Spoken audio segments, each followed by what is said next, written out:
This episode of the Recovery After Stroke podcast is brought to you by headbed.com.au. Hey everyone, before we dive into today's episode, I wanted to share something with you that's really special. In episode 305, I had the chance to sit down with Catherine Randabell, the inventor of Headbed, a groundbreaking product that's changing the game for hair salons and, more importantly, for stroke survivors like us. The headbed is designed to provide exceptional support for your neck and head during hair washes. For stroke survivors, this means reducing strain, promoting better blood flow, and decreasing the risk of damage to your arteries, easing your concerns about another stroke. It's all about making sure you can still enjoy an amazing salon experience without compromising your health. I'm incredibly excited to promote a product that aligns perfectly with my mission of stroke prevention and safety. In our interview, we discuss how the headbed's ergonomic design helps prevent neck hypertension, a common issue that can increase the risk of another stroke. With the headbed, you can feel confident and comfortable during your salon visits, knowing that your health is being looked after. If you're a stroke survivor or know someone who is, the headbed is a must have for your next salon visit. Make sure to check out episode 305 of the podcast to hear my full interview with Catherine Randabell and learn all about the benefits and how this product can make a real difference in your life. If you are in the United States, visit headbedusa.com to get yours today and enjoy peace of mind while indulging in a relaxing salon experience. I'd also like to take a moment to mention my book, The Unexpected Way That a Stroke Became the Best Thing That Happened: 10 Tools for Recovery and Personal Transformation. It's a collection of inspiring stories from 10 stroke survivors showcasing their incredible journey from adversity to personal growth, covering everything from nutrition and exercise to handling the emotional challenges. This book is a beacon of hope for those on the road to recovery. For more information, you can check out recoveryafterstroke.com/book or simply search for my name, Bill Gassiamas, on Amazon. Now, this is episode 307, and my guest today is Jim Moody, who at the age of 49 experienced heart valve surgery that resulted in an ischemic stroke and a hemorrhagic stroke, and leading to the breakdown of his marriage. This is a compelling episode. Jim shares his incredible journey of survival and resilience, detailing the life-threatening events that led to his strokes, the physical and emotional challenges he faced during recovery, and how he found hope and gratitude in the midst of adversity.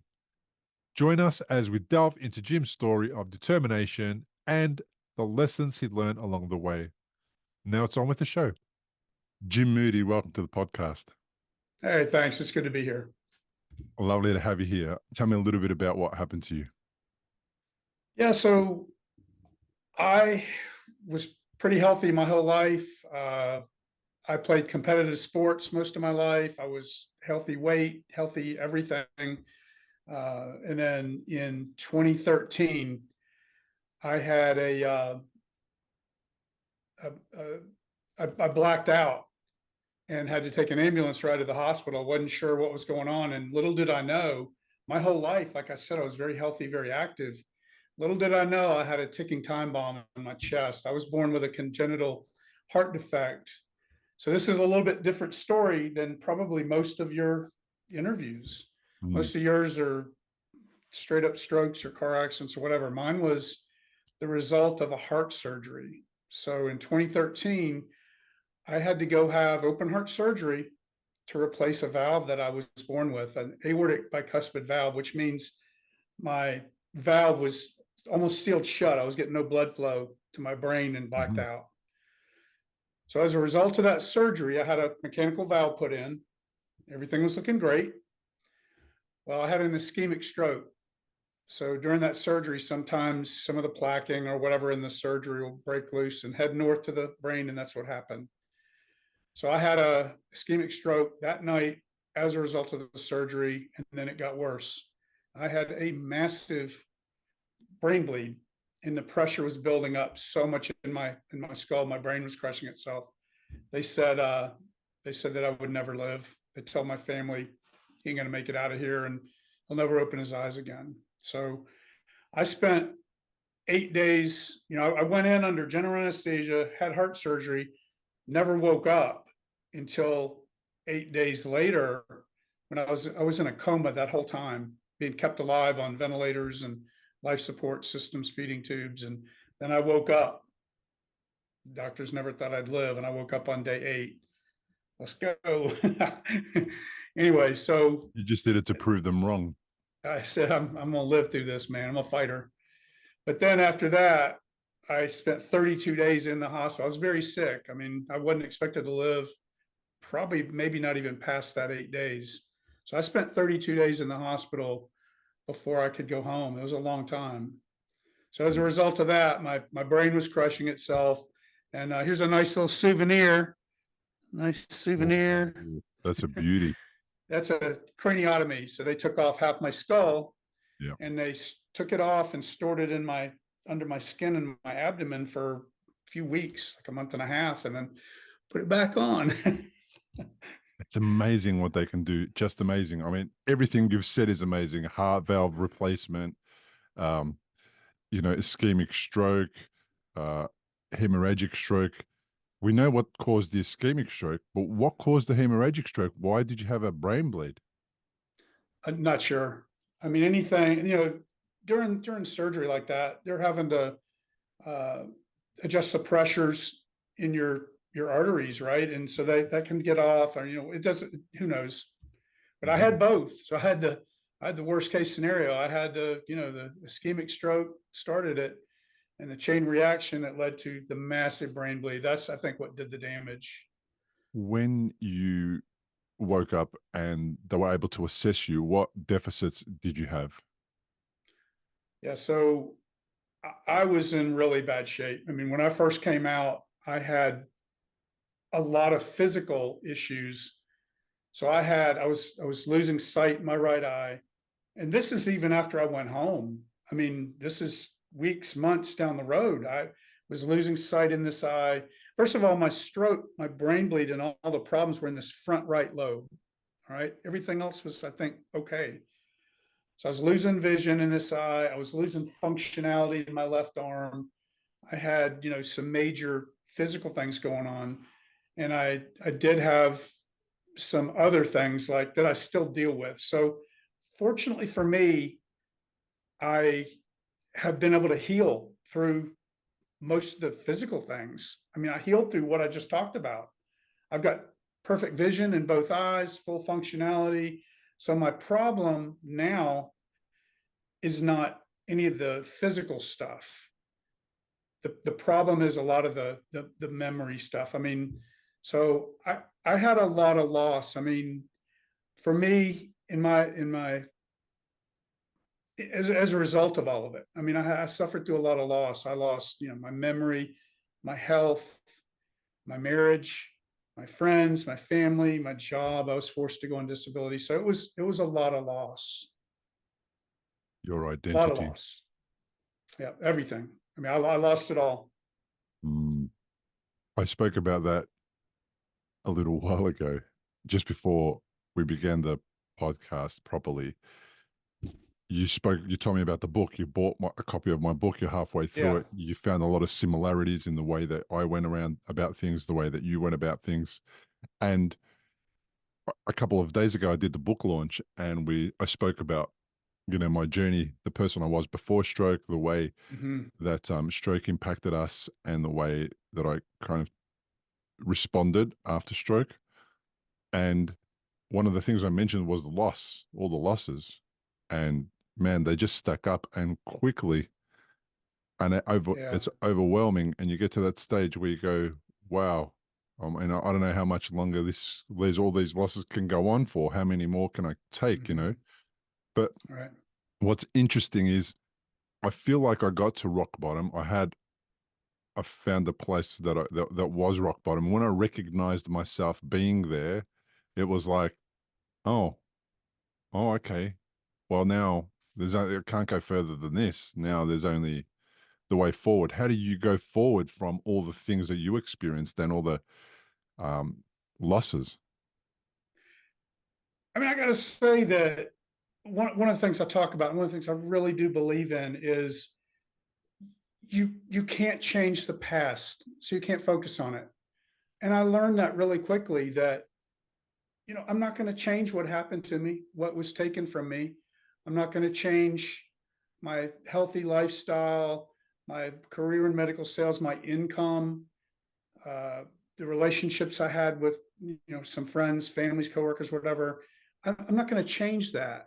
So why focus on it? You've got to make the best possible life you can moving forward. So, I mean, one of the things that I always talk about, if somebody's talking to me about, comments on stroke or whatever, this is a quote that I read a long time ago, and it's true. And I think you'd agree with this one. If you don't leave the past in the past, it'll destroy your future. Instead, look at what is in front of you, not what yesterday took away, right? The best is yet to come. So you have to look at it like you have to accept, okay, this is what I lost, and this is what I have left, and I'm going to play the best hand of cards I've got with what I'm given. That's the way I look at it. And when people talk to me about what happened to me, I always try to communicate a positive message.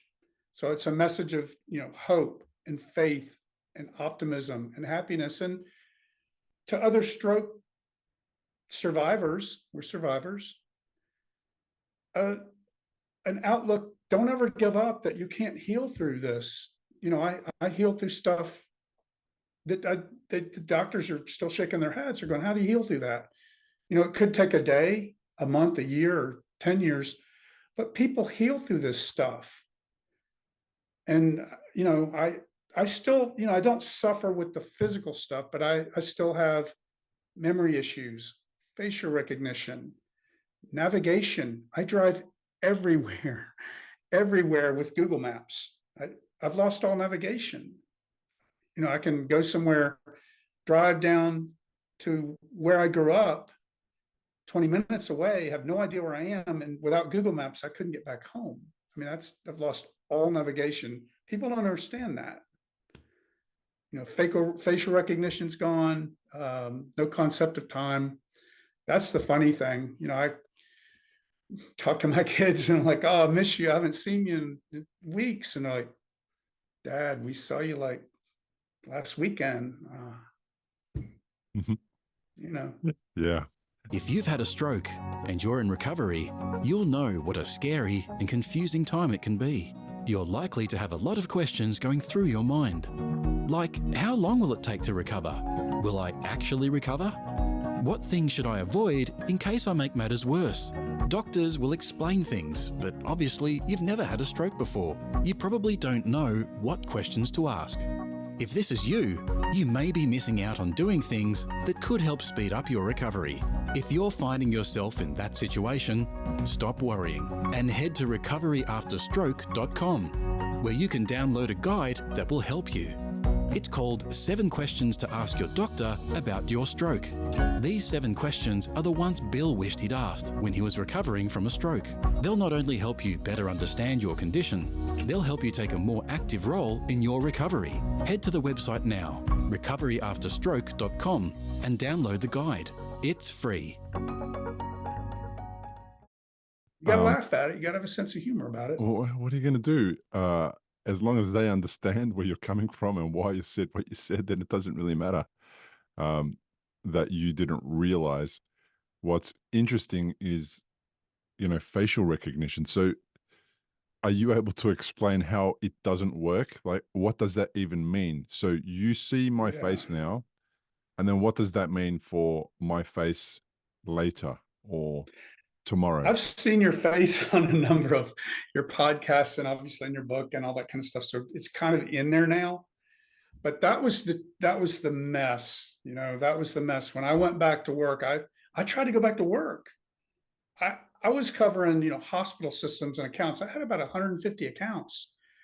And I couldn't get to accounts that were located 2 miles from my house without Google Maps.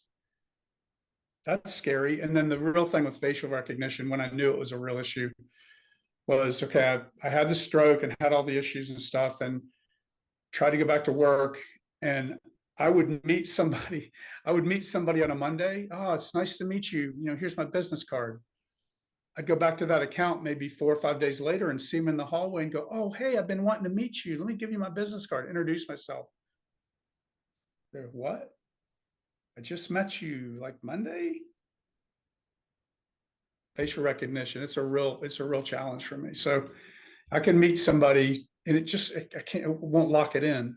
It's hard to lock it in. Mm-hmm. Okay. And then what about other types of recognition? Do you lack any other types of recognition? Is it tied in with memory facial recognition? What is it tied in with? How is it that you have some parts of that but not others? I don't know. I really don't know how to. I assume it's a short-term memory thing, because that's where I struggle. My struggle is really short-term memory, and it's like from today backwards a few days or a week or two, really struggle. But my long-term memory is pretty well intact. So the short term, I think it falls under that short-term category. That's where I struggle. Yeah. You know, it's still a major issue. When your relationship ended, was that your marriage that ended? Yeah.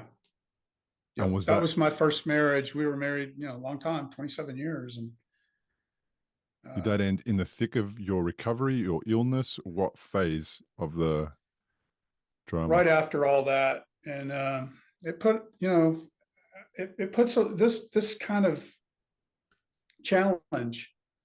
It puts a lot of pressure not only on the person that's going through it, but the spouse, the kids, the friends, the family, everybody. And it was, I was always the breadwinner. I was always the guy, all that. And it just kind of fell apart. So that was really rough. It was really rough. So I lost a lot.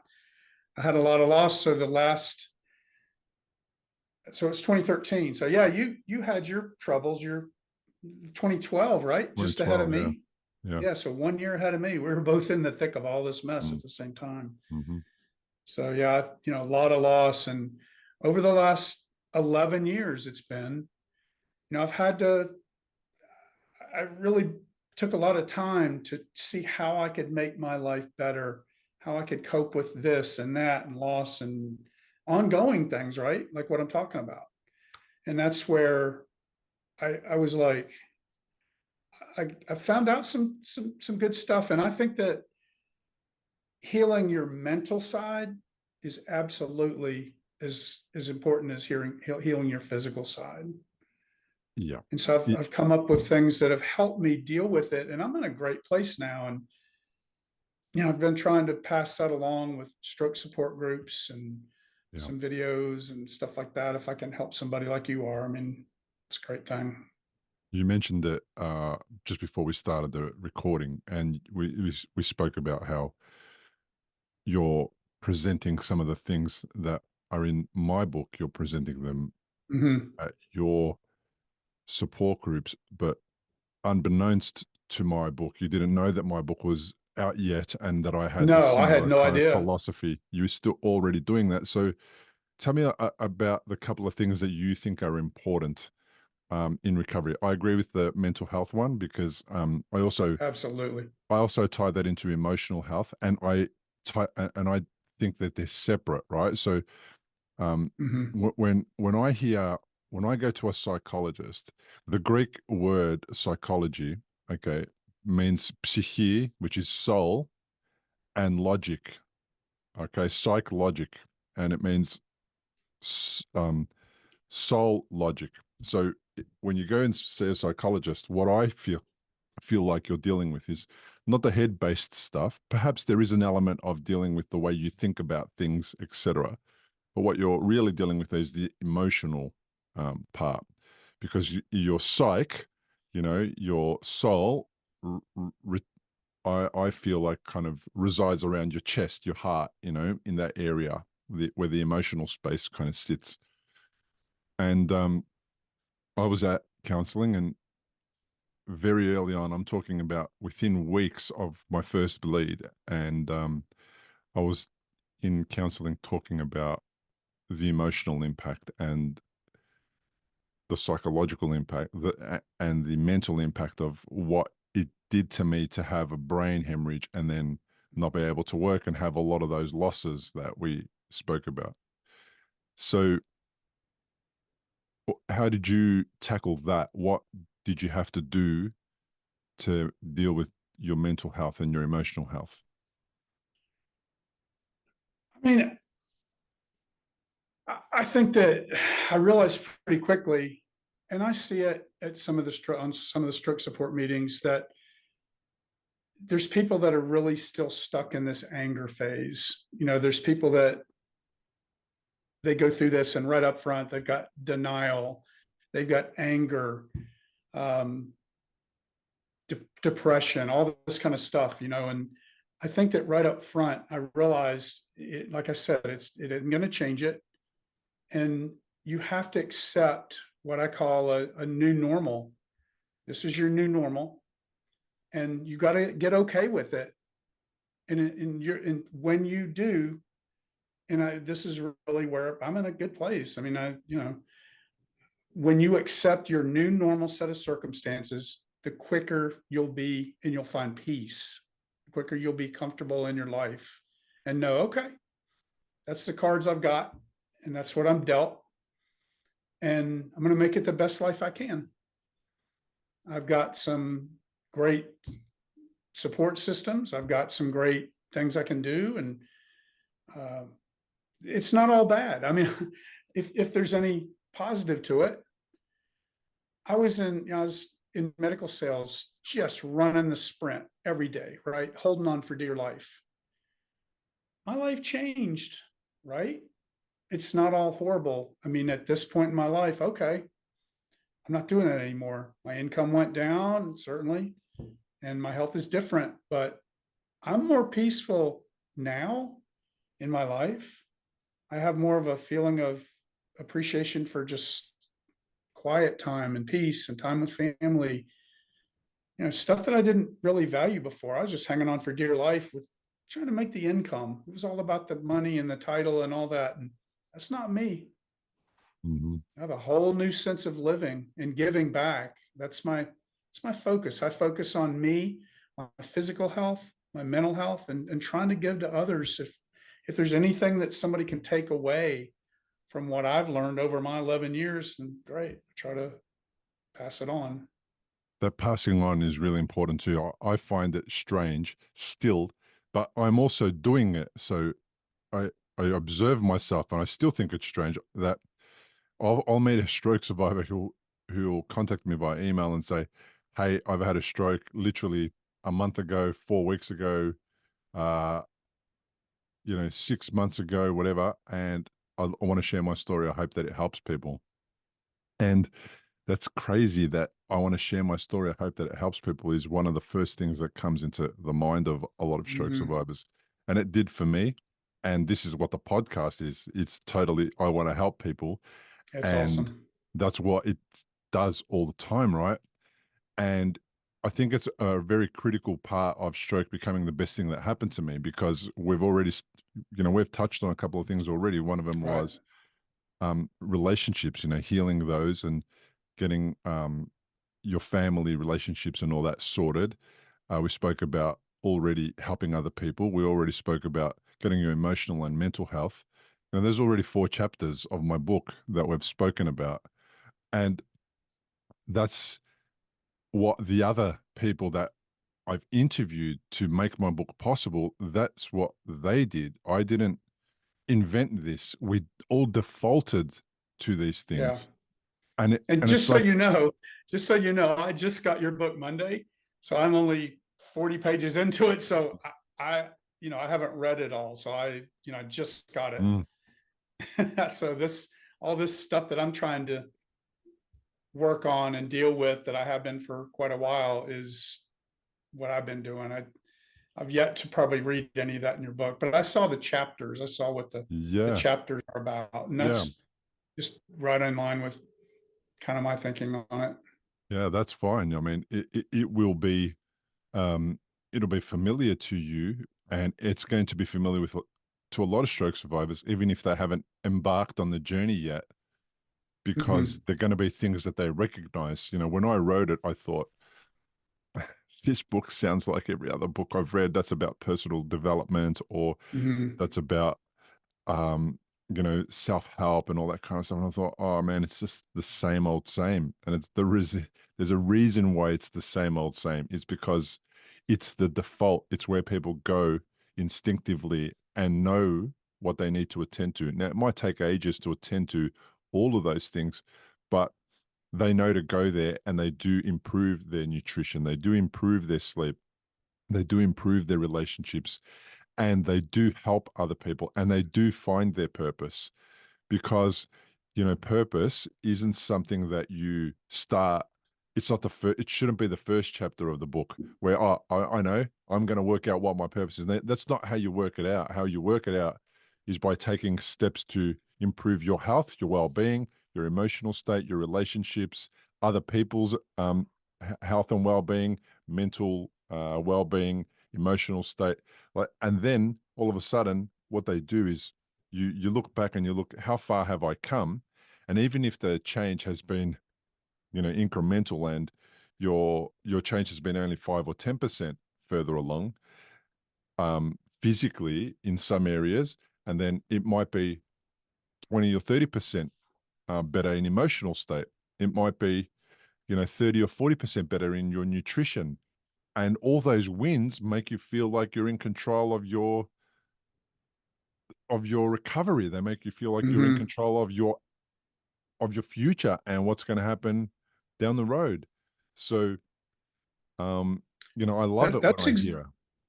yeah, I mean, that's exactly right. I mean, something I've said for years is you go to the doctor, and I tell my doctor, all I can do is control my controllables. I can't affect the genes I was born with, my defective heart valve from birth, whatever, but I can control my side. Weight, nutrition. I'm huge into nutrition. That's huge.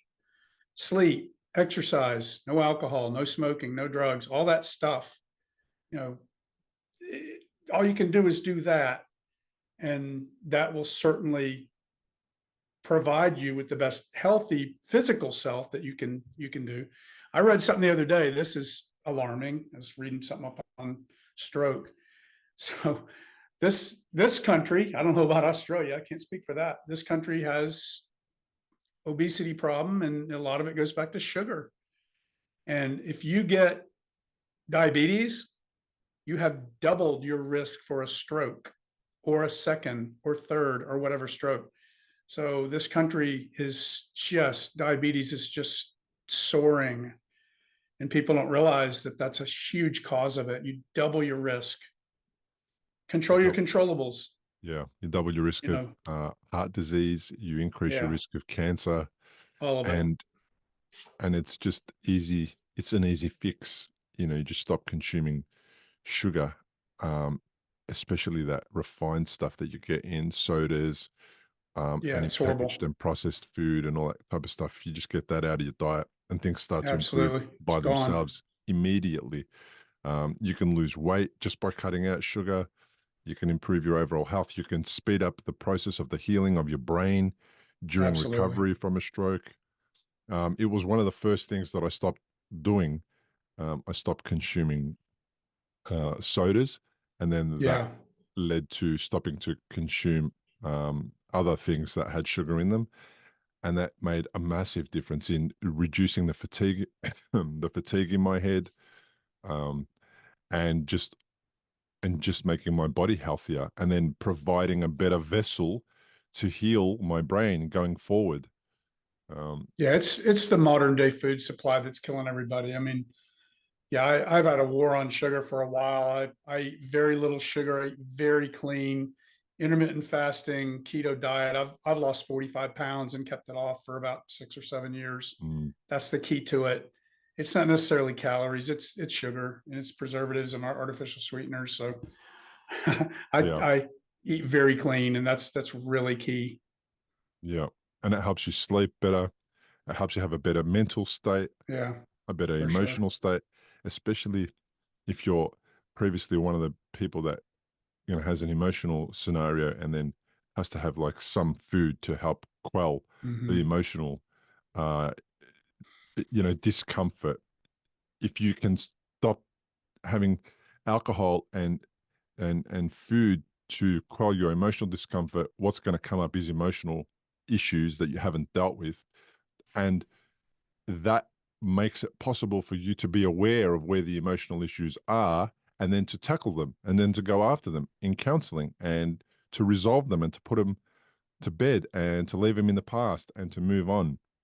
And I think that one of the biggest things for me in my recovery was getting rid of the emotional turmoil that I was in, because then it kind of takes the cloud away, the heavy gray cloud over your head, that exists when you have emotional issues that gets in the way of every other thing that you do in your life. Right. And it just makes space and energy to tackle something else. And it's hard to, we have this physical issue of stroke or brain bleed or major health challenge that comes up in our life. And, we were living normal lives and then bang, out of the sky, right? Mm-hmm. And so we have a physical issue, and then it causes emotional problems. I mean, we were good incomes, providers, breadwinners for the family, or all that stuff. And then Mm-hmm. bang, and then we're challenged with what that resulted. So it will cause, probably for everyone, trying to deal with that. That's why I say the mental side is huge to get your head right Yeah. How old after were all the of it. kids when all this happened to you? So this was, what did I say? 11 years ago. Mm-hmm. So they were 20. And my kids are about 30, 32. Mm-hmm. So they're about 20, somewhere in there. And yeah, it was tough. I mean, they were basically told I would never live again. they weren't expecting me to ever live. So Mm. yeah. So, Interesting. again, going back to the emotional thing, I think a lot of people that I see, that I talk to and like support meetings or whatever, they're still in that anger thing and they're still looking back at the past. And the problem of it is they define themselves as a stroke victim still. I mean, they had come through it, they survived, and they might have, I mean, there's all kinds of range of problems, right? Some people have minimal problems. Some people are really, really have Unwell. huge challenges, huge. So I'm not trying to minimize that, Mm-mm. but some people come through that and they never get out of that. They, oh, poor me. And literally their whole life, they define themselves. I'm a stroke victim. I'm a stroke, all over and over. It doesn't help. You can't define yourself as a stroke victim with, Mm. you can't. You've got to move on. You've got to move past it. Yeah. That's why I like the word survivor, and that's why everyone Stroke who survivor. yeah, it's way better than victim. It's empowering and it makes you feel like Yeah. you've accomplished something already, Yeah.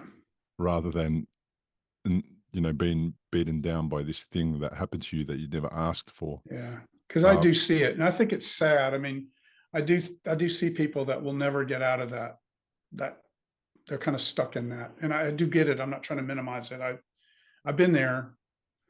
I've just been able to dig my way out, dig Yeah. my way out of it to a good place. I mean, happiness is your choice, right? It's everybody's choice. You can wake up each day and say the glass is half full or half empty. It's your choice. Mm. And you may have some struggles and challenges, but it's how do you want to live the rest of your life? You've got to make the best of what you got. I saw this quote about suffering, and it's like, it goes something like, suffering is optional. I'm just typing it into Google now just to remember who said it. I think it was, Thank God for Google. yeah. Oh man. I think I it know, right? was the Dalai Lama or somebody, is special like that. I don't know who. I'll just type in out who said this, how pro- very professional and planned I am. Uh, Suffering is optional. Okay. No, pain is inevitable. Suffering is optional. Mhm. This quote has been attributed to the Dalai Lama, Haruki Murakami, and M. Kathleen Casey. Now, I know who the Dalai Lama is. I don't know who the other two people are, but they must be the people that say it the most often or the ones that are the most memorable. But that's really something I found early on. I don't know how I stumbled across it. It was pain is inevitable. Suffering is optional, because I feel like suffering is Mhm. something that you do in your head, whereas pain is something that's happening to the physical body, and suffering is also something that you do to your emotions, or you contribute at the emotional state. I think with the Mhm. emotional state, by not dealing with emotional turmoil and challenges, I think you make suffering worse in your head. I think it impacts the head far more negatively when you have emotional turmoil. Oh And yeah, and for I think sure. the key to supporting mental health is to deal with the emotional stuff. It's hard, by the way.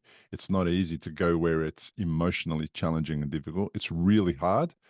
But then there's two types of hard, right? There's the hard of, I'm never dealing with it. I'm never going to go there. It's always going to follow me around my entire life. That's bloody hard. And Mm. then there's the other hard, which is the good hard, which is, I'm going to go there. I'm going to tackle it.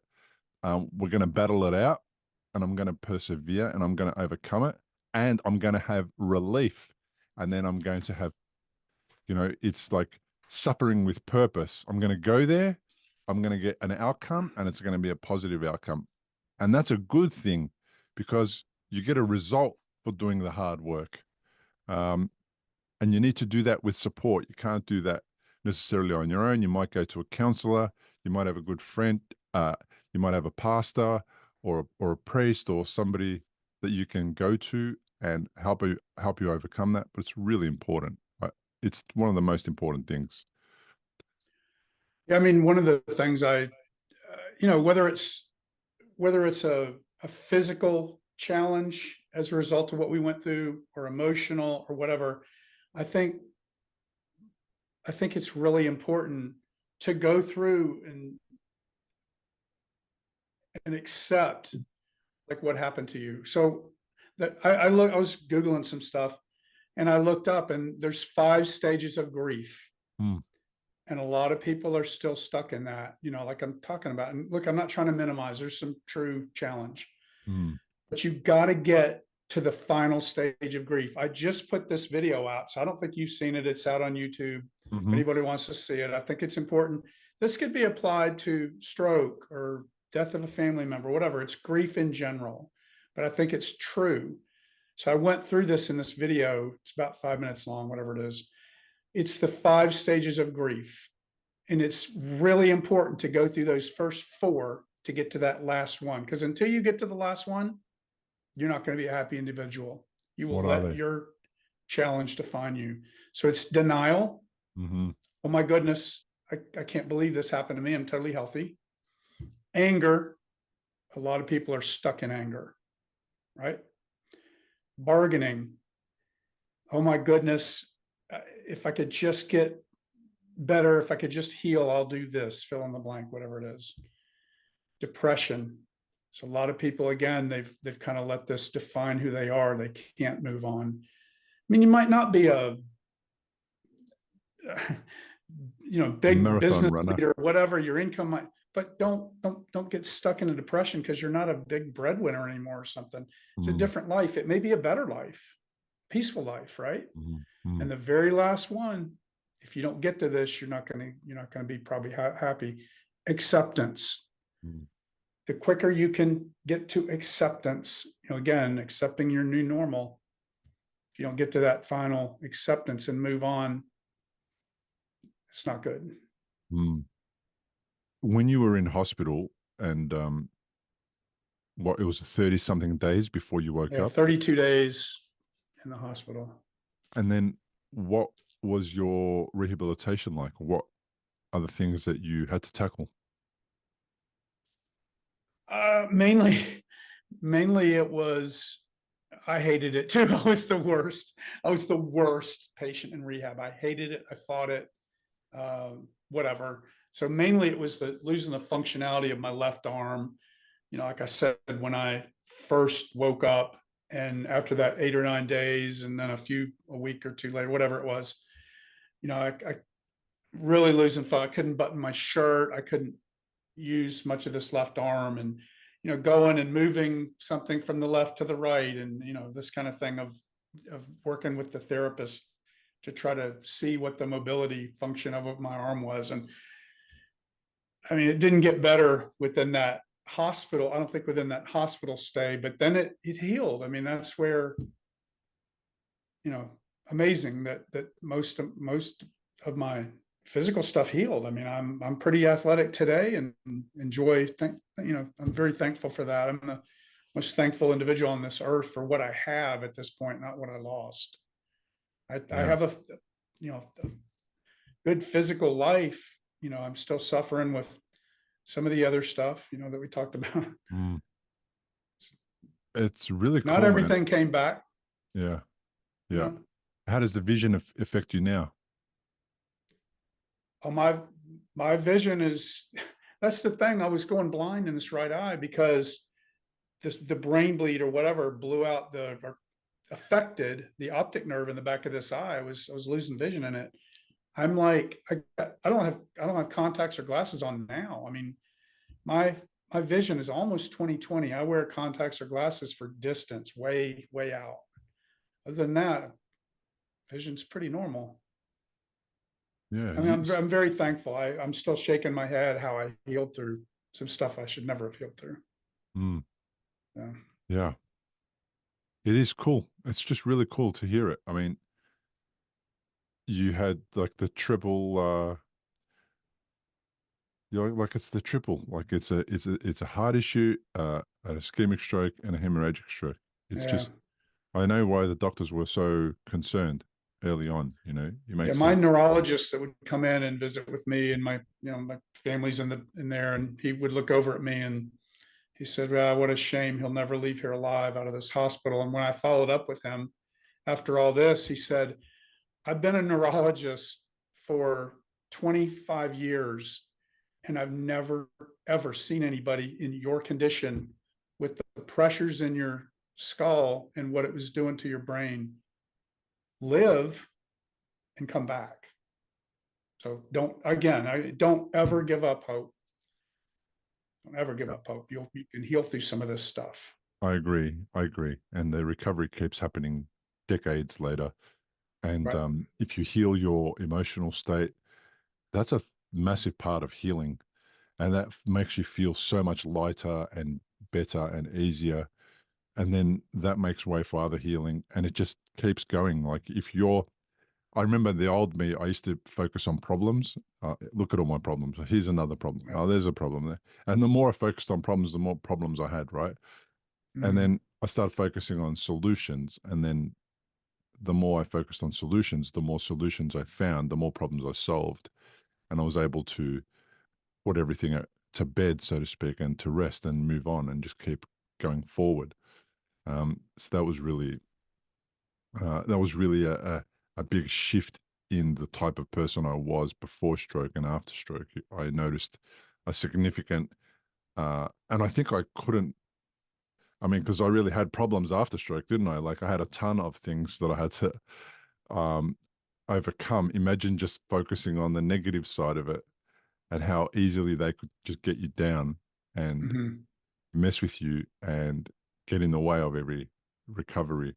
And not having gratitude that I was able to take advantage of the medical system, the technology, the rehabilitation, and all that stuff. Like, imagine being the guy who has all that available to him and then focuses on the problems instead of the gifts. It's just crazy. I mean, I tell people, everybody that I talk to, everybody, friends, family, people I meet, don't waste a day.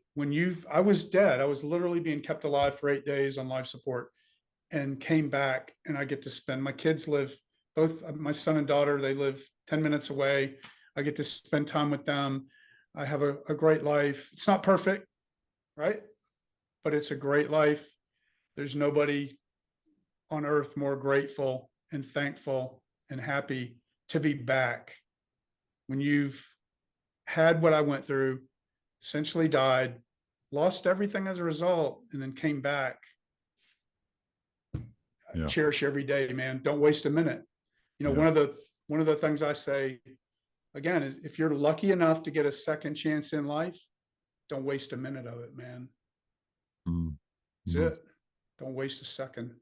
Cherish it. Start crossing some crap off your bucket list. Yeah. Take a Find a way to cruise, get it done. travel. I agree. You know, something that's on my bucket list? Yeah. I want to come dive the Great Barrier Reef. Right. You have to do that. That's been on my bucket list for a long time. I haven't done it, but you have to come.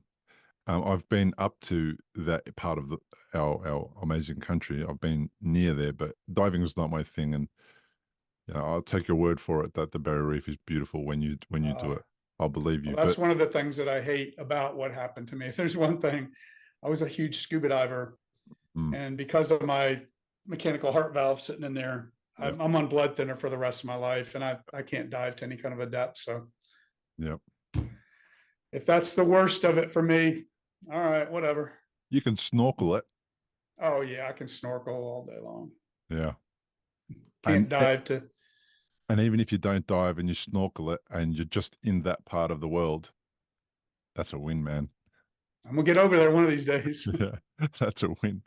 Get over there. Wait. Get over, because the American dollar is quite good against the Australian dollar. You guys are coming down here, it'll be cheap as. Okay. All right. That's good advice. Yeah, it's on the bucket list. I'm trying to cross stuff off my bucket list, right? Yeah. It's dirt cheap. You don't know how many days you got left. I've been dead once. No, I agree. You don't know when it's going to happen. You don't know when the next one's coming. So yeah. How far into your release from hospital did the relationship break down? Was it in the very early days, or was it a few years after you got home? When did that happen? That was like, that happened in 2013, and then everything fell apart for me in 2015.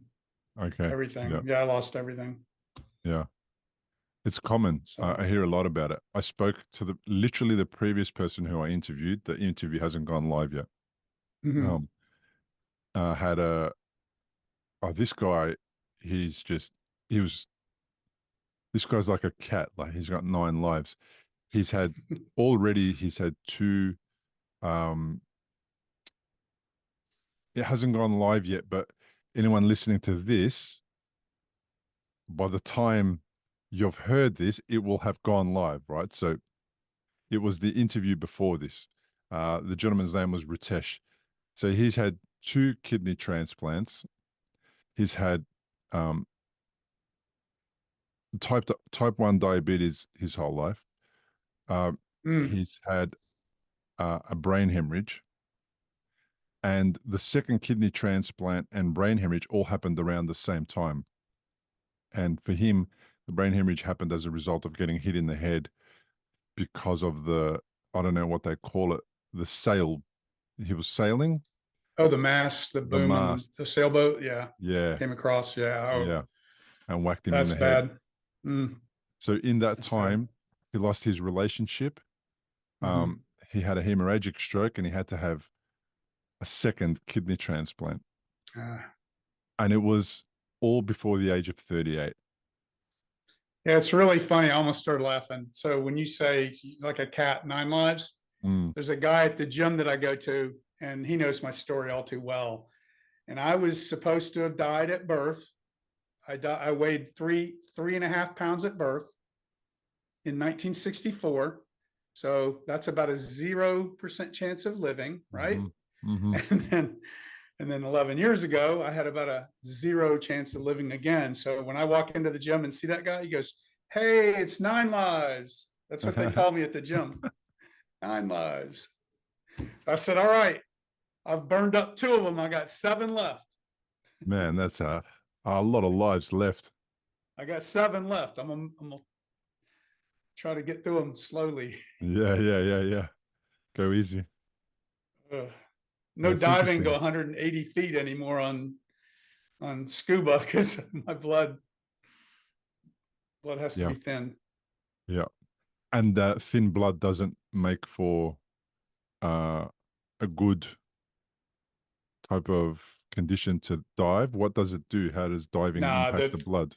well, I can dive probably 30, 40, 50 feet. Doesn't do anything, but diving to depth, going down 100, 150 feet, the pressures at that depth, Uh-huh.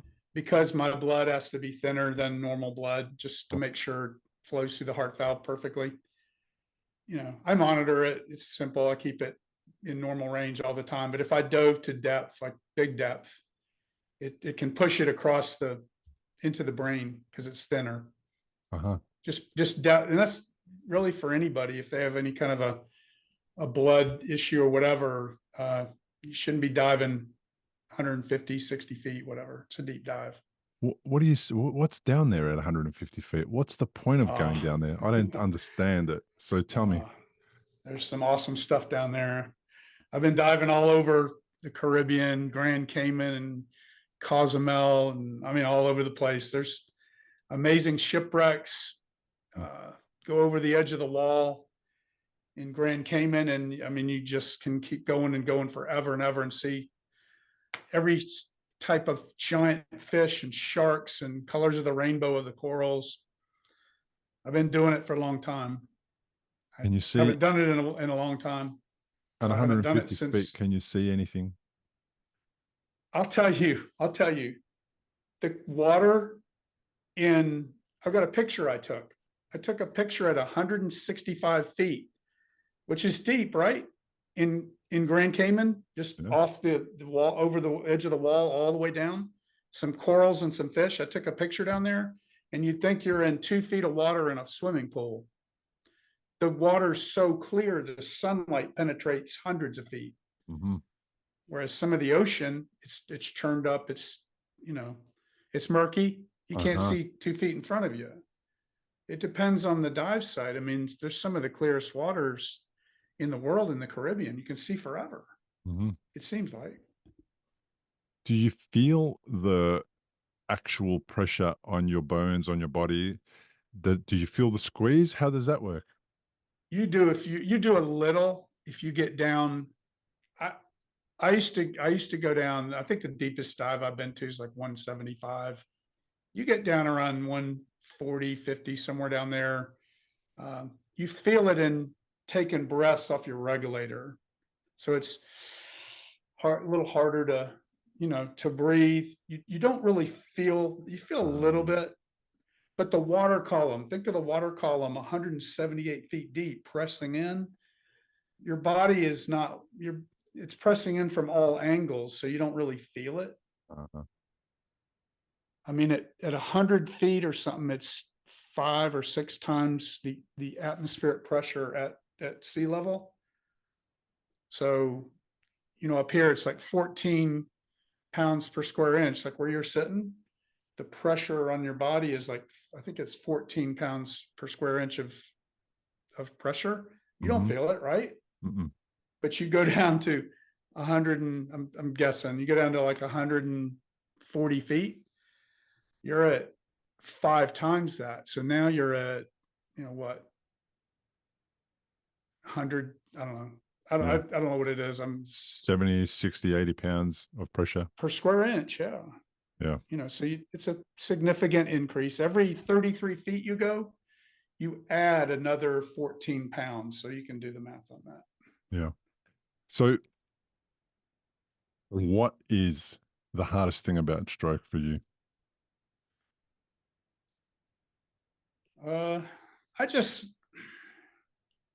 At this point, I let it roll off my back. I have a sense of humor. There's not much that really bothers me too much. It is frustrating. Short-term memory, Hey, honey, you didn't take the trash out?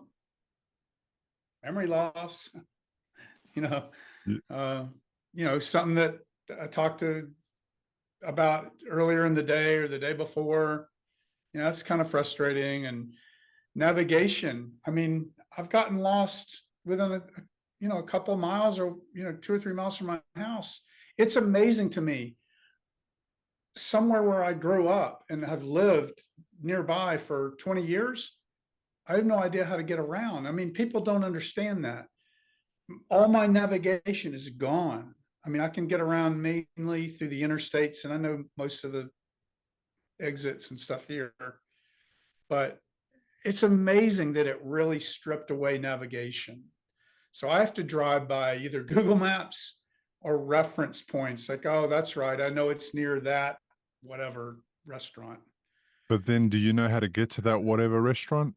Like that's the thing about it, right? You know where it's nearby. Which part of it have you lost? What part of the navigation? So Especially the side roads, like any of uh, the, once I leave the interstate and I get off, like going to a neighborhood or getting off into the smaller streets, if I don't have a reference point or whatever, and somebody that's with me might go, you don't know how to get to this is your doctor down 25 miles where I've had the same neurology practice or whatever since this happened 11 years ago. I've been there 100 times. And they're going, you don't know how to get to that?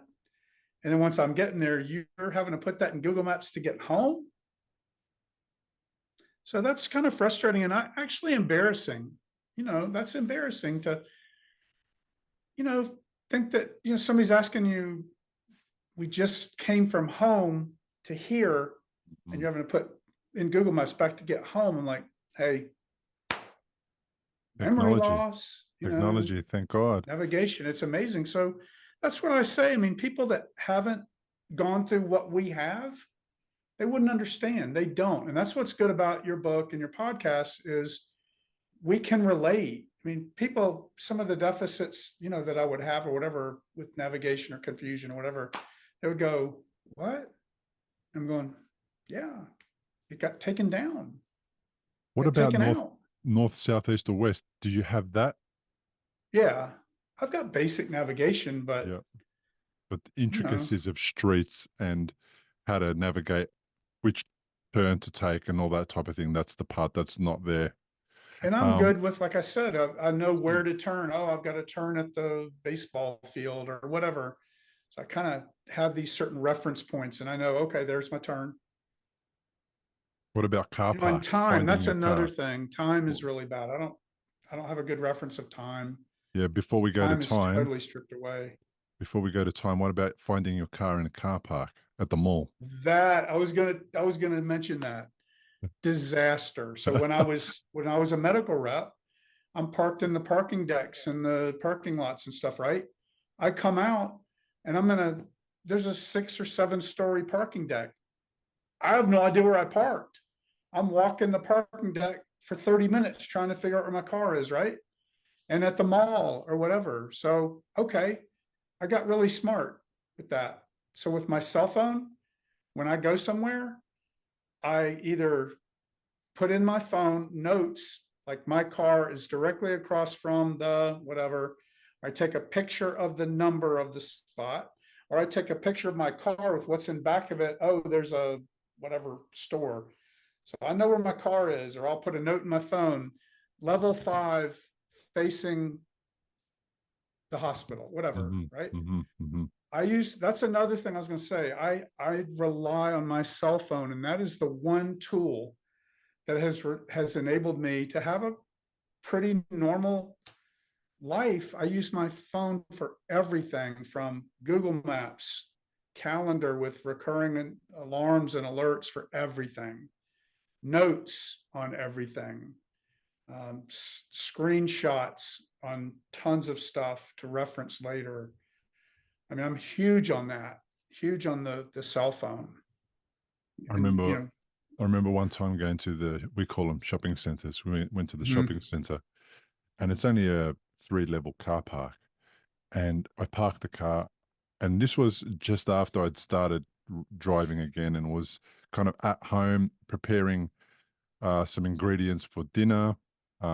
Nothing to do for the rest of the day. Any of that stuff didn't have anything to do before that. So I went to the local shopping center to pick up some stuff, park the car, and then I had zero recollection of where the car was. And when I say zero, like it just wasn't, there was nothing there. It's as if I'd never taken the car and left it there.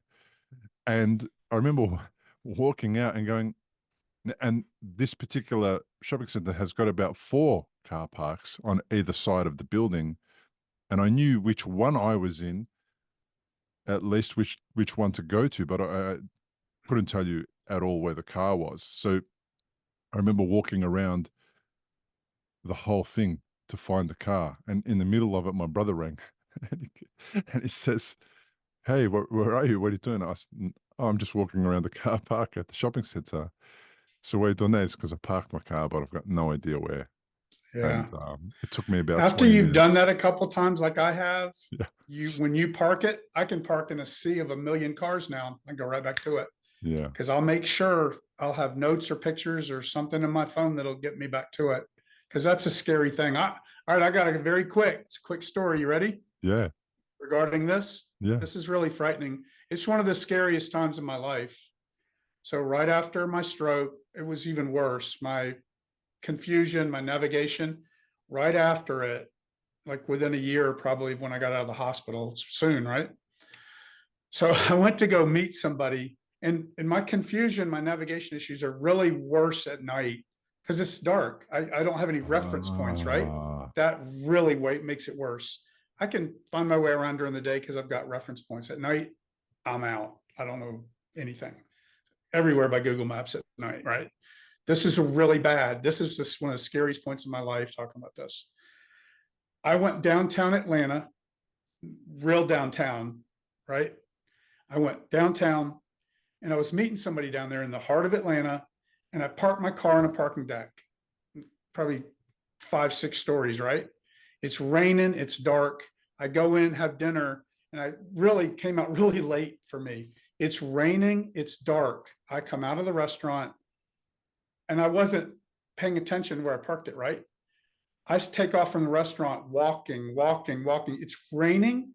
It's probably 10 o'clock at night. And I walked several blocks into a really, really bad part of Atlanta. And I'm dressed up nice and I'm thinking, I'm going to get killed, right? I look like a lost puppy. Listen to this. I walked and I said, "Oh, well, I'm walking in every wrong direction. I see, oh, there's some lights down there. I'll walk up there. Maybe that's it." Because every parking deck looks the same. There's a million of them, right? And I'm really lost at this point. I walked up with these lights, and these 2 guys come out at me with rifles, automatic weapons. "What are you doing? You stop right there, or we take you down right now." I walked up on the Federal Reserve building in downtown Atlanta, one of the most guarded buildings. I walked up on the guard tower. They said, "I don't know who you are or what you're doing, but if you don't take a step back right now, it's going to get ugly." And they've literally got their rifles out. There's 2 guards in front of me. I said, "I am lost. I have no idea where I am." I parked in a parking deck. I'm literally walking around lost. I have no idea. When you have the fear for 40 minutes thinking you're going to get killed, and then you walk up to the Federal Reserve building, by the one good of the guys, most guarded buildings in Atlanta. and then it's a good guy's going to take you out. So they called the police and they helped me. I mean, they called them to help me find the car, and it was like 3 blocks, 3 blocks away. That's really confusion when it comes to, there's a million parking decks. It's raining. It's dark, right? You're disoriented, and people look at you and they think, well, this guy looks normal. You can't see anything wrong with him. Right. Yeah. There's my scary story. So since that point, you bet I'm gonna know where I parked. Yeah. You bet. Take some precautions. After you have something like that, that's disaster. What's a few things that stroke has taught you? I think it's just taught me to cherish some of the smaller things in life. I mean, I cherish time. I cherish simple things, walking on the beach, time with friends and family, vacation. I'm not a materialistic guy. I, I'm the least materialistic guy there is. It doesn't bring me happiness. It's time and experiences. I mean, when you've lost everything and not expected to live, when you come back, you just want to do stuff. It's taught me to cherish every day, and that's the most important thing. Yeah, perfect. What would you say to somebody who's listening, who's a stroke survivor, who is coming across this, that might be going through, the tough part of it? What do you say to somebody who's listening and needs some support, advice? Uh, I would say, and I'm thinking about putting a video out on this because I think this is important. Because I'm even like this sometimes. Don't be so critical of yourself, right? You had this happen to you. You're doing the best you can with the resources and support that you can. Don't be so critical. You're not perfect yet, right? You're not where you'd want to be, but you're a work in progress, right? Don't be so critical of yourself. And then I would say don't be so critical of other people. Like we kind of talked about already, your stressful situation is stressful to you, but it also has put stress on the marriage, the kids, the family, the coworkers, all of it. So you can't always think, and sometimes it's easy for us to think, oh, they think I'm stupid. Oh, they whatever, right? And you get short with them, right? So I would say have patience with yourself and have patience with others, that they don't get, understand they're going through this right there with you. It doesn't help you or them to get annoyed and frustrated with them when they don't understand. They haven't been through it. They don't understand. And we don't want They're right them there to with go you. through it. We don't want them to go through it because that's the only way they're going to understand. Right. Yeah, Jim, where would people go and find your YouTube channel? What's it called? What should they expect to find there? I know it's just something that you've just started, so it'd be good if people come across and supported you. Tell me a little bit about that. Yeah. So, I mean, a lot of the stuff that we've kind of talked today about, I've got 4 videos out there. So I put 3 out, and then I just put a 4th one out there. And if you just go to YouTube and you just search and just put in Jim Moody stroke, all 4 come up. All Mhm. 4 will come up. And then like I said, I'm about to put another, I don't know, 2 or 3 out there in the next month. And I think they're helpful. I mean, I think this is kind of some of the things that I talk about, um, doing a stroke presentation. I'm doing one next week at a large hospital in Atlanta, and I'm doing one in a month at another large hospital. So I'm trying to, and those are the things that are in the videos. So I kind of took about a 30-minute presentation that I would get up and do in front of the group, and I chopped up 4 parts of it. So that's what the 4 videos are. So I think they're helpful. I mean, I don't, did you get a chance to see them? I have. I've seen them. They are helpful. They're always helpful. The reason they're helpful is because they're another perspective on Mhm. things regarding the stuff we're all going through. And that's what's really good, to hear everyone's perspective. And that's why ultimately with the book, I was very comfortable after I wrote the book, because Mhm. I realized that, yeah, it all seems similar. People default to all the same things. You're doing similar things, but it's my perspective. And Mhm. that's what your videos are. The more content that we have out there for stroke survivors, the better. Because when you and I were going through this at the very beginning, there wasn't a lot of stuff on stroke out there, and Uh, it was hard to come by. And there wasn't a lot of different perspectives, different thoughts, different views, and that's really why I wrote the book. It was the book that I needed when I was going through stroke, right? And that's the videos. All my videos are all the things that I needed. So, um, It is helpful. And it's kind of frustrating to me because I film the 4 videos and I don't know where to put them. Actually, I don't know where to even send them to be helpful. So I filmed the 4 videos and they've had like very few views on them. And I'm like, I just don't know where to send them to put them out. Yeah. So I think that the Brain Injury Association of Georgia just kind of shared the links to them. So maybe some people will see them. I just don't know where to go to put them out to let them get seen. So Look, if you want to share them, welcome to that's the share best them. I place. don't know. Yeah, well, people will go and find them now, but that's the best place to share them. The thing But they about it don't is, know to go to find them. They don't even know that there's any out there. well, YouTube is full of them now, so it's okay. But the reason why yours haven't had a lot of views is because Mhm. and this is something that I try and do, is encourage stroke survivors to do any version of this that they can, whether it's on a podcast or whatever. At the beginning, you get very little traction because the algorithm and YouTube doesn't really know what to do with your videos and who to put them out to. And they have to capture a certain amount of attention before they kind of go off. And I've got to say that my YouTube channel has been around since 2017, and only now is it really starting to take off. Like, only now is it just got above 2,000 subscribers. Like, that is a long time to have a YouTube channel without any subscribers. And YouTube just seems to have now figured out what to do with all my videos.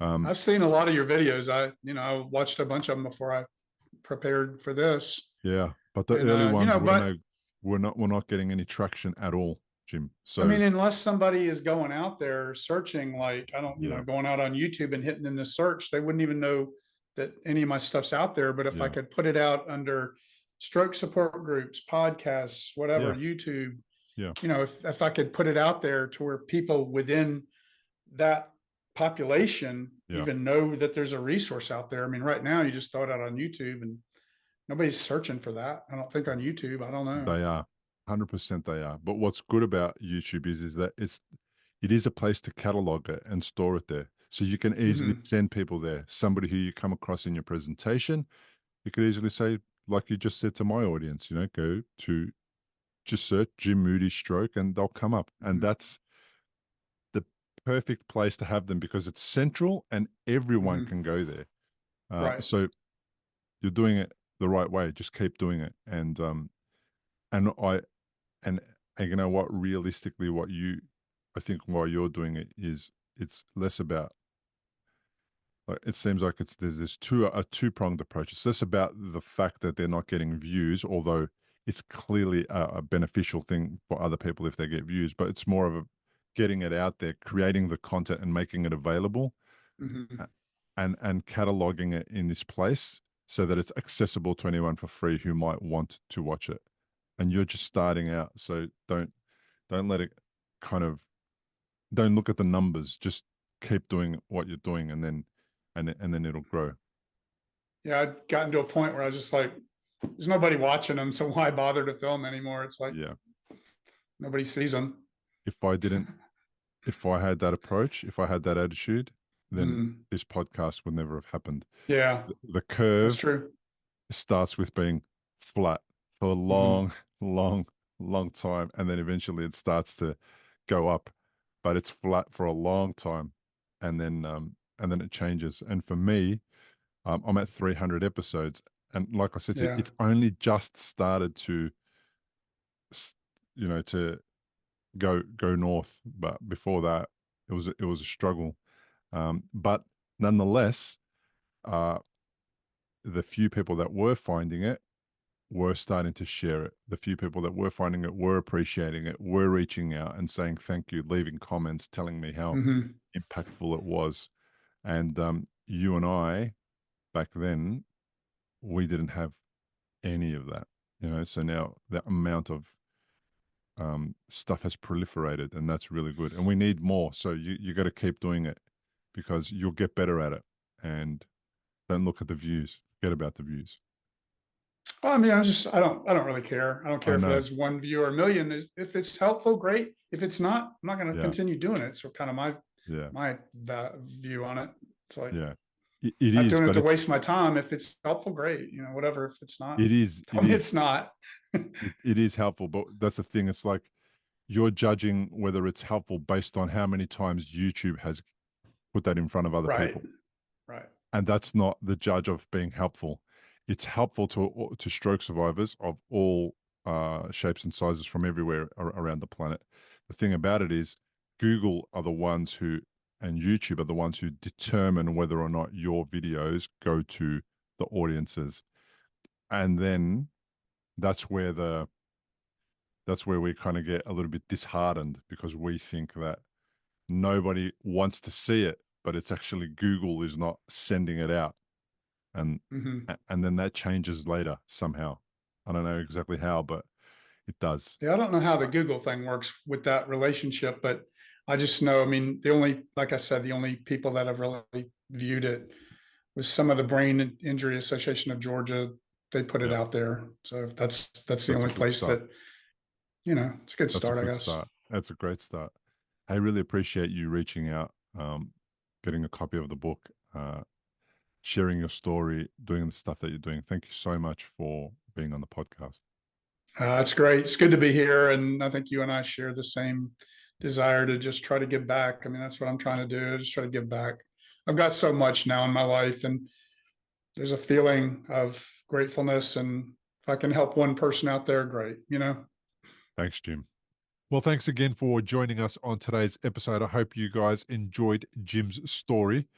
If you're interested in my book about recovery, you can grab a copy on Amazon or by visiting recoveryafterstroke.com/book.